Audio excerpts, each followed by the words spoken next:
I'm told that Harry is basically retreating into paranoia, severe depression, anxiety, that he's been crying over this. I think this was the plan all along. It was to sort of build King Charles up and Britain to the idea that our king is finally going to get to see his grandchildren again, and then to whip that away from the king. Sheer stupidity. That is the only explanation for the last week and a half or so of news regarding Prince Harry and Meghan Markle's alleged return to the UK. It is sheer unbelievable stupidity, imbecility, idiocracy, so many things, like so many adjectives for being absolutely some of the dumbest people on the face of the planet when at least comes to royal news. If you cared about security so much, why the hell are you telling the bad guys where you're gonna be? This is cruel to do to King Charles, to tease him with a potential visit to his grandchildren, and then when Harry doesn't get his way, rip the opportunity away. Yeah, all of the above, all of the things that you said, Kinsey. It's a tool that he's using to try and leverage getting that security. I've been told that Harry in tears, like his voice breaking when he's been speaking to people on the phone. I mean, it's a joke. Everything was set, not rumored, not whispered. Said King Charles had waited years to see those children in person again, and suddenly, for a brief, almost unbelievable moment, it looked like it was finally happening. Calendars cleared, doors quietly opened. Even a royal residence was reportedly on standby. This wasn't just another tentative reunion. This was supposed to be the moment everything shifted, the reset, the beginning of something that resembled family again, and then, without warning, it collapsed. Not gradually, not quietly. It snapped. And what followed wasn't just confusion, it was contradiction layered on top of contradiction, as if two completely different realities were being pushed at the same time. And then on Friday, just a couple of days ago, so Friday, June 27th, we got an itinerary for them. What event Meghan was supposed to be at. You know, what sort of the plans were. They were going to go visit Diana's gravesite in Althorp, and they were going to go to a hospital together. And then on Saturday, it was, no. Whoopsie daisy. We didn't get the security that we wanted. So yeah, now the kids and Meghan aren't going. Hope had started building in places it hadn't been seen in years, not just among royal watchers, but inside palace walls themselves. That's what makes this so explosive, because this wasn't a casual visit being floated in the press. This was detailed, structured, real. People had names, locations, timings. It had the weight of something already agreed, something already moving forward behind the scenes. And when something that's solid suddenly fractures, the question isn't just what happened, it's who pulled the thread. Backdrop was also that poor King Charles has not seen his beloved grandchildren, Archie and Lilibet, for 4 years. They last came, I think, for the Queen's funeral. The narrative was aligning too perfectly. Harry returning, Meghan present, the children finally stepping onto British soil again. A visit tied to something meaningful, public, visible. It read like a carefully rebuilt bridge, each plank placed with intention. And yet, beneath that surface, something didn't sit right. Because when a plan looks that polished, that coordinated, you have to ask, was it ever meant to fully happen? Harry and Meghan did decide to announce it to all of the media privately on Friday, and they revealed that Meghan would be visiting a hospital. Of course she would, in her first UK engagement for 6 years. Here was the reporting in the Pro-Sussex. Details don't lie. Specific events, specific appearances, charities, veterans, symbolic locations. This wasn't speculation floating in tabloids. This was structured information circulating with confidence. And that's where it gets dangerous, because when you give people specifics, you give them something to believe in, something to expect. And once expectation is set, removing it creates something far more powerful than disappointment. It creates suspicion. For just under a day, everything felt locked in, real, almost inevitable. Sources describe Charles not just as interested, but genuinely hopeful. You don't go and say something like, definitively, we're going to the UK, if you don't know if the security you delusionally think you need is going to be there. If the government says no, which it should have, by the way, you don't say anything until you're sure. And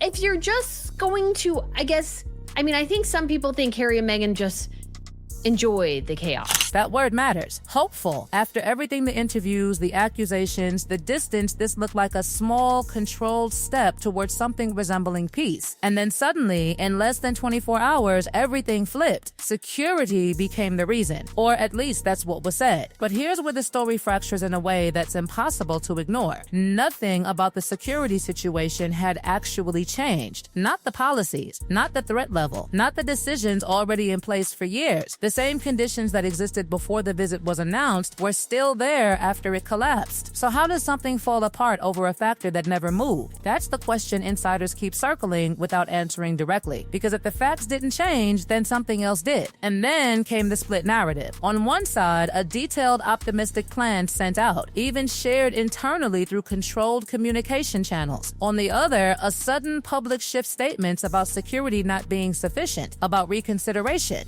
Just literally 21 hours later, security stub.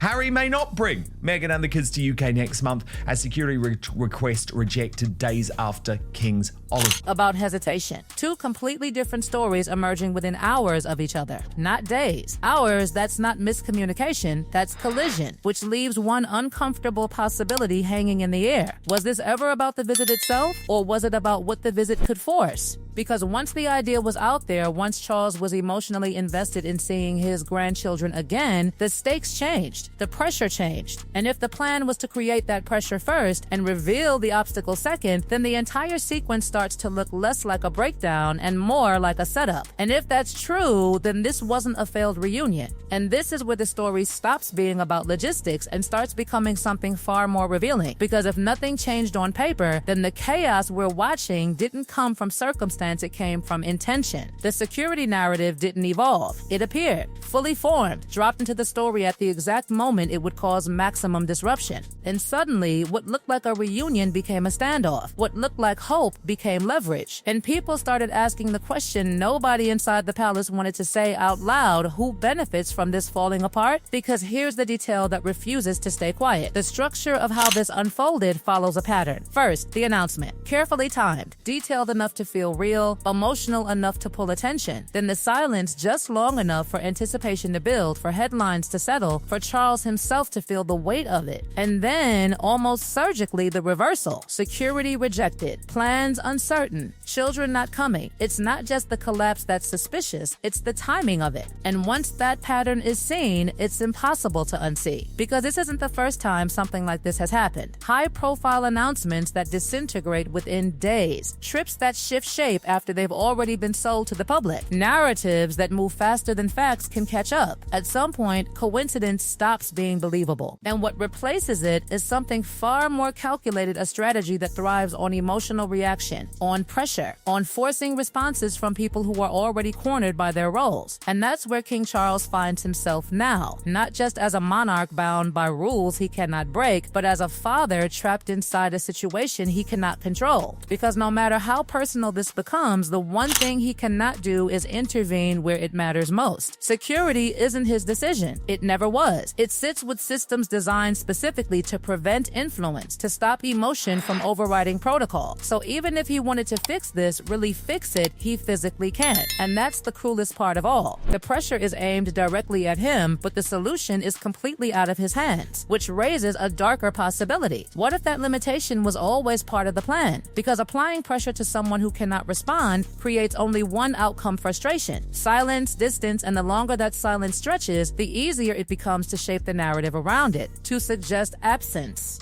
to suggest indifference, to suggest failure. And suddenly, the story isn't about why the visit didn't happen, it's about who didn't make it happen. Then came the shift that changed everything: the emotional angle. Reports of tears, phone calls, a voice breaking somewhere far from the cameras. On the surface, it should have softened the story. It should have redirected sympathy. But instead, it did the opposite, because the timing didn't align. Not with the luxury setting, not with the proximity to the very country being described as unsafe. And when those contradictions stacked up, the reaction flipped. What was meant to feel like heartbreak started being read as something else entirely. And that's when public patience snapped. Because once people start questioning authenticity, every detail becomes suspect. Every statement becomes a clue. Every move becomes part of a larger pattern that's been hiding in plain sight. And while all of this noise, this confusion, this emotional back and forth dominated headlines, something else happened quietly. Almost invisibly, a completely different royal narrative unfolded without leaks, without buildup, without collapse. And the contrast between the two didn't just highlight the chaos, it exposed it. So now the situation sits in a strange, unresolved space. Two versions of reality still circulating. One from the Sussex side, one from the palace. Both firm, both incompatible, and no clear bridge between them. Which means the truth isn't just unclear, it's contested. And when truth becomes contested, the story doesn't end, it escalates. Because the real question isn't whether this visit will happen anymore, it's what the next move will reveal, and whether that move was already planned long before this one fell apart.